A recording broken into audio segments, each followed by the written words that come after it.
नमस्कार प्रिय दर्शकों, हाजिर हूं मैं राहु एवं केतु के राशि परिवर्तन प्रभाव को लेकर।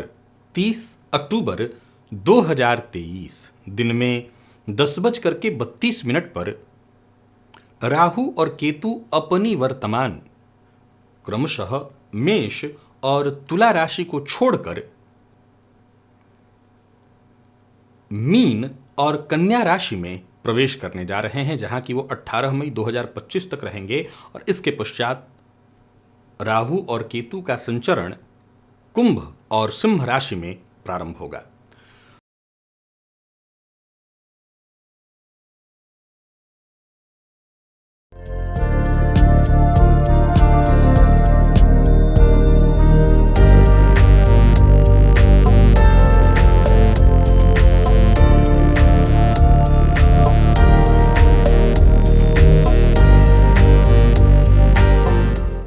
प्रिय दर्शकों, मकर लग्न और मकर राशि के जातकों के लिए राहु और केतु का ये गोचर, जो कि आपकी राशि से क्रमशः तीसरे और 9वें भाव में होने जा रहा है, किस तरह का प्रभाव लेकर के आ रहा है, इस गोचर से आपके जीवन पर कैसा प्रभाव पड़ेगा। वर्तमान समय में 7.5 की आखिरी ढैया चल रही है। आपको देखा जाए तो जन्म कुंडली का जो तीसरा भाव है, ज्योतिषीय दृष्टिकोण से इस भाव को पराक्रम का भाव कहा गया है। 9वें भाव को धर्म और भाग्य का भाव कहा गया है। राहु और केतु का ये संचरण मकर राशि के जातकों के लिए बेहद शुभ संकेत लेकर के आ रहा है। यह गोचर इस बात का इशारा है कि पुरुषार्थ से भाग्य उत्पन्न होगा और भाग्य के सहयोग से आपके जीवन काल में विशेष शुभता आने वाली है। नौकरी में सफलता मिलेगी, नौकरी में परिवर्तन करने की सोच रहे हैं, यदि ऐसी कोई कामना है तो आपकी ये कामना पूर्ण होगी। गोचर की ये अवधि आपको हर तरह से आर्थिक लाभ भी देने के लिए आ रही है। कार्यक्षेत्र में जो भी आपके अधीनस्थ हैं उनका पूरा पूरा सहयोग मिलेगा। यात्रा चाहे लंबी हो या छोटी दूरी की, आपके लिए लाभकारी ही सिद्ध होने वाली है। तो वहीं इस गोचर का प्रभाव आपकी वाणी पर भी पड़ेगा और इस गोचर के प्रभाव से आपकी संवाद शैली में विशेष प्रभाव उत्पन्न होने वाला है।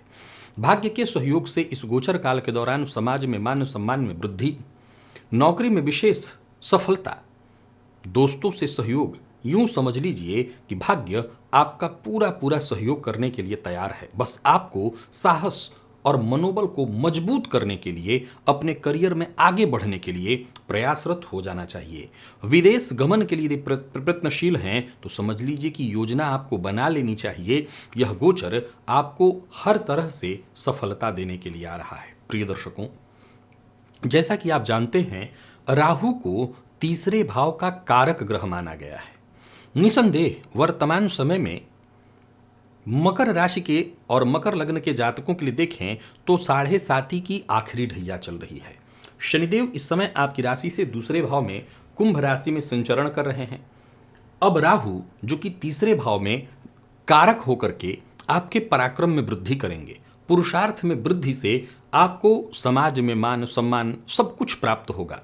वहीं राहु की यदि हम दृष्टि की बात करें तो जो 5वीं दृष्टि है वो सप्तम भाव पर होगी।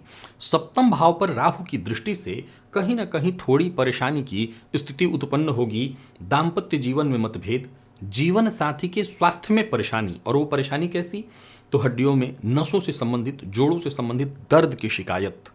वहीं पार्टनरशिप में यदि आपका व्यापार है तो पार्टनर के साथ भी मतभेद की स्थिति उत्पन्न होगी।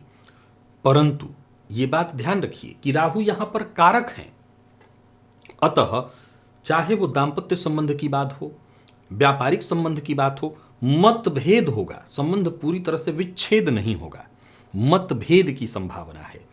राहु की दृष्टि पंचम पर होने से यदि आप कोई नया व्यापार शुरू करना चाहते हैं, विशेष करके विदेश जाकर के कोई नया व्यापार शुरू करना चाहते हैं, विदेश से जुड़कर के कोई नया व्यापार शुरू करना चाहते हैं, तो यह गोचर आपके लिए बेहद उत्तम फल प्रदायक है। वहीं राहु की दृष्टि 9वें भाव पर होगी, जहां केतु मौजूद हैं।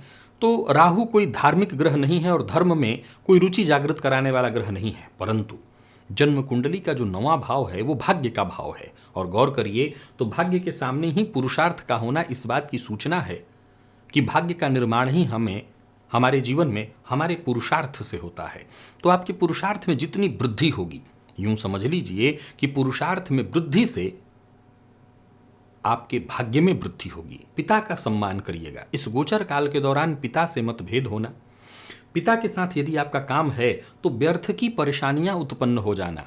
याद रखिए कि राहु और केतु का यहां होना एक तरह से धर्म के दृष्टिकोण से ठीक है, जब मैं केतु की चर्चा करूंगा तो आपको बताऊंगा, परंतु कहीं ना कहीं भ्रम की स्थिति उत्पन्न होती है और कई बार किसी तीसरे की वजह से संबंध में परेशानी उत्पन्न होने लगती है। तो यदि पिता आपके कार्यक्षेत्र में हैं तो उन्हें थोड़ी परेशानी होगी, उनके स्वास्थ्य में थोड़ी परेशानी आएगी और पिता के साथ मतभेद की स्थिति भी उत्पन्न होगी।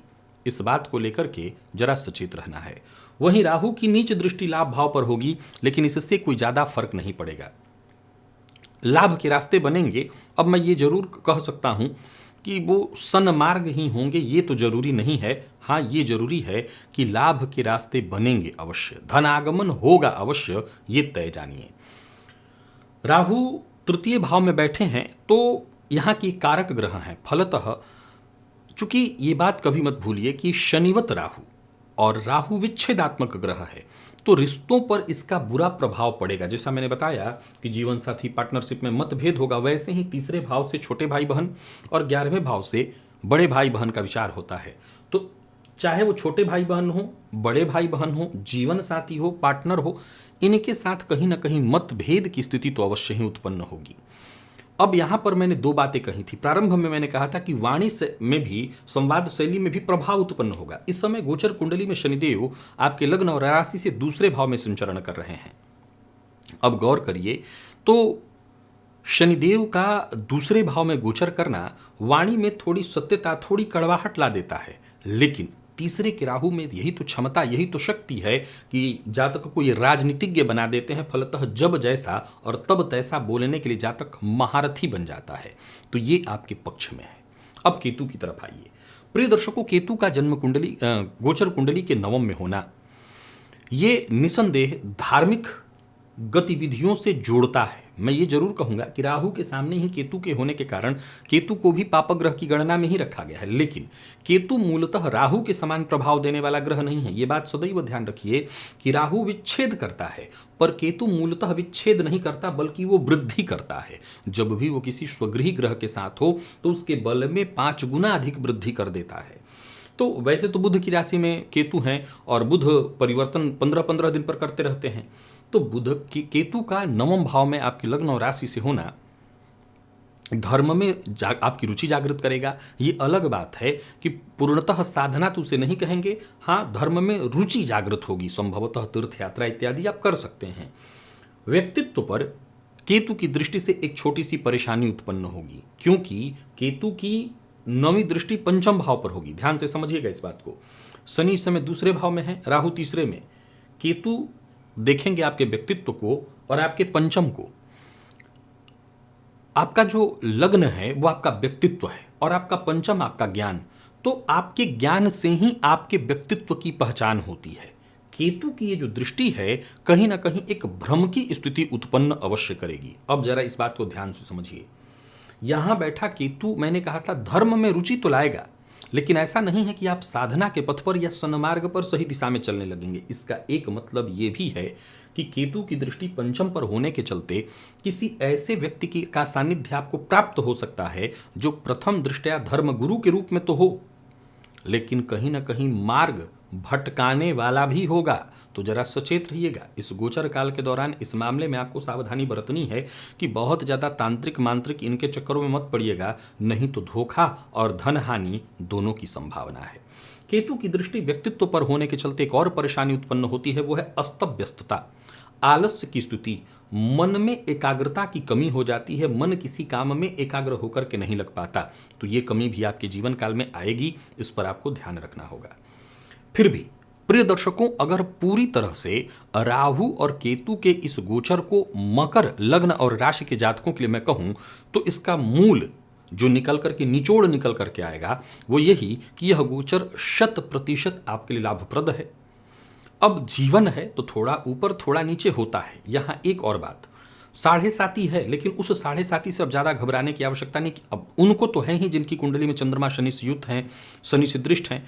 बाकी अगर ऐसा नहीं है और राहु आपकी कुंडली में किसी अच्छे भाव में और मजबूत स्थिति में है, तो इस गोचर से आप 100% लाभ लेने जा रहे हैं।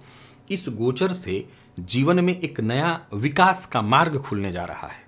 कोई नया व्यापार शुरू करना चाहते हैं, नई नौकरी ज्वाइन करने की सोच रहे हैं, विद्यार्थियों के लिए तो यह गोचर बहुत अच्छा है। सेना, मिलिट्री, पुलिस इत्यादि के क्षेत्र वाले जो विद्यार्थी हैं उनके लिए यह गोचर बहुत ही बढ़िया है। यानी कुल मिलाकर के देखें तो मकर लग्न और राशि के जातकों के लिए राहु का यह गोचर बहुत बढ़िया है। क्या उपाय करें? कुछ नहीं, बस हनुमान जी की आराधना करते रहिए ताकि 7.5 से आपका बचाव हो। और गणेश जी की आराधना करिए, गणेश जी के मंदिर में जाइए, उनका दर्शन करिए, उनके मंदिर की प्रदक्षिणा करिए और साथ ही साथ धतूरे का पुष्प शिवलिंग पर अर्पित करिए। यह गोचर आपके लिए हर तरह से लाभप्रद होगा। तो प्रिय दर्शकों, ये था मकर लग्न और राशि के जातकों के लिए राहु और केतु के राशि परिवर्तन का प्रभाव। अभी के लिए बस इतना ही, इजाजत दीजिए, पुनः मुलाकात होगी। तब तक के लिए नमस्कार।